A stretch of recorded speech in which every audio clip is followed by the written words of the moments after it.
A lot of the cuts that they may be considering may not be good for some Republicans who are up for re-election. So they have to tread really lightly here on what exactly they want to cut. Welcome to Reporter's Notebook, where we talk to the Washington Examiner's top journalists about the stories breaking on their beats. I'm Jim Antle. I'm joined today by Congressional reporter Samantha-Jo Roth. So the debt ceiling issue is starting to heat up, although there don't seem to be particularly major changes. What has the Senate Democratic leadership said that their posture is going to be at this point? Well, I think they've continued to say that, they want to pass a clean debt ceiling increase. They don't want to tie to anything with the budget.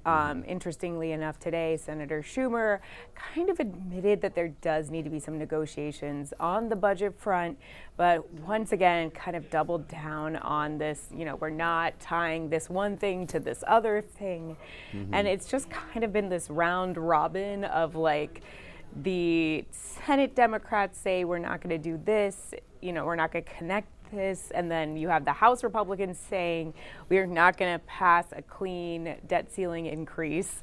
Right. And then you have the White House saying they're not going to do it either in terms of negotiating. So we're just kind of at a standstill right now.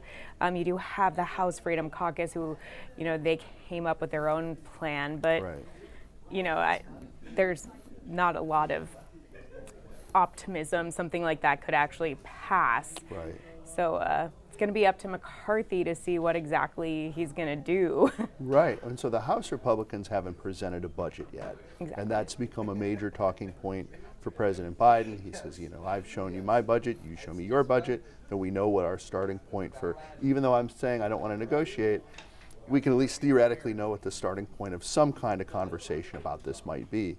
But there isn't a budget, and so they've zeroed in on the Freedom Caucus budget, which is likely to have a lot more cuts than whatever the whole conference's budget proposal will be. So that's kind of an interesting dynamic that we're kind of waiting on Kevin McCarthy. Right, absolutely. And I think a lot of the folks who are, looking at the budget on the Republican side, they're saying, oh, well, Biden missed his deadline, so we're going to, take our time in coming up with a budget. But, this is going to be a very political process. A lot of the cuts that they may be considering may not be good for some Republicans who are up for re-election. So they have to tread really lightly here on what exactly they want to cut. Yeah, I think whatever we end up seeing from them could be interesting. Another big question is whatever can pass the House, will it be able to pass in the upper chamber? Right. And that's a big question mark at this point. Senate Republicans have kind of, taken a back seat and said, well, we'll let Kevin McCarthy and Joe Biden fight this out for a little while. We'll sit it out. It's funny because you see some Republicans with that stance, and then you see others like Senator Rick Scott, Senator Mike Lee, who are just kind of itching at the fact they want to be involved in these conversations. Obviously they're part of a much smaller faction that wants to see a lot of these budget cuts, but overall leadership is saying we have the utmost confidence in Kevin McCarthy. We're going to let him do his thing. A couple of questions were posed to Senator Thune, who's stepping up this week with McConnell's absence.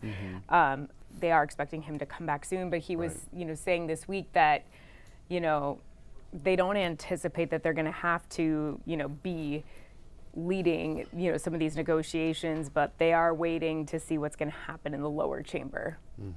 I mean, there are some, a lot of what goes on in divided government is sort of posturing for the next election. But because there are sort of real economic ramifications to the debt ceiling not being raised, doesn't the next election sort of force some kind of solution? Because Biden is presumably running for re-election. Republicans are definitely going to try to retain control of the House. Can't really afford an economic disaster, can they? No, I think both sides, it's in their best interest to avoid this. The big question is who's going to sacrifice what. It's a big game of chicken right now, and they both need to make some negotiations or actions. Democrats say, oh, well, we raised the debt ceiling a bunch of times under President Trump and we didn't, demand anything. And, Republicans are saying, well, we're not going to just give you our vote. Like, we've had so much wasteful government spending over these last couple of years during the pandemic. We need to do something to stop it. So it's just, you have these two very opposed groups. And right now, it doesn't seem like anyone's going to budge. But I did think that, Senator Schumer's comments today about, oh, we're going to have to negotiate in terms of the budget was sort of a signal that, maybe they would be open to some cuts. But, whether that happens and if it's in conjunction with the debt ceiling is another question. Sure. So you mentioned Senate Minority Leader Mitch McConnell being absent. And that's kind of been a problem on a number of fronts with it being a 51-49 Senate. Democrats thought they'd enjoy a bigger majority, but absences have kind of complicated things. Oh yeah, that's absolutely complicated a lot of things. You have Senator Fetterman, who's still, being hospitalized. You're still Senator Feinstein, who had shingles, is still out. We've had a number of other absences, so it really throws things off. And there's definitely some issues with confirmations as well. A number of the president's picks have, either withdrawn their names or, just the other day with the FAA administrator nominee, looks to be potentially in trouble after the Senate Commerce Committee actually postponed their vote. That doesn't necessarily have a lot to do with the absences, but, with such a slim, majority, they really do need every single person there. Sure. And to move forward with some of these nominations, especially with some that are a little bit more controversial. Potentially the labor secretary pick, some have said that she's a little bit too progressive. So, all eyes obviously on Senator-Jo Manchin and some of the other moderates. But yeah, definitely they have a lot more power when people are not here. Right, definitely. Now, somebody who is here is freshman Republican Senator Eric Schmidt.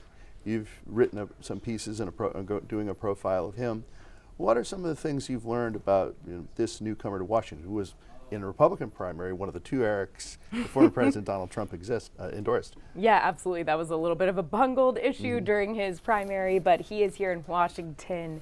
As the former Attorney General of the state, he's really used to conducting oversight on the Biden administration.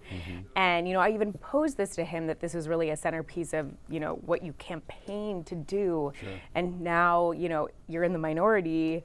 Are you finding it difficult? And the really interesting thing is he pointed out, just as we just discussed, some of the confirmations and some of the issues that the Biden administration has had in order to confirm their picks. And he feels that that is some, his way of fighting back. He specifically talked about the FCC nominee. They were able to sink that nomination. She withdrew it. He did not approve of the FAA nominee for the administrator. They have not had that position in a long time. They're, looking to fill it. A lot of Republicans do not like this nominee's aviation credentials. They don't like some of the legal entanglements that he has. So, he feels that this is a way that he's conducting oversight. I asked a few questions about, life adjusting to Congress.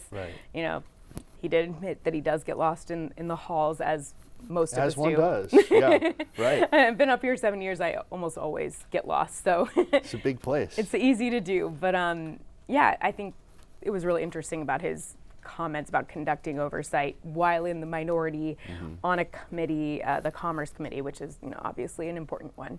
Well, obviously, you want to be doing oversight when you're from the Show Me State. Yeah, absolutely. Thank you, Samantha-Jo. Thank you. You can read Samantha-Jo and the rest of our political team's coverage at washingtonexaminer.com.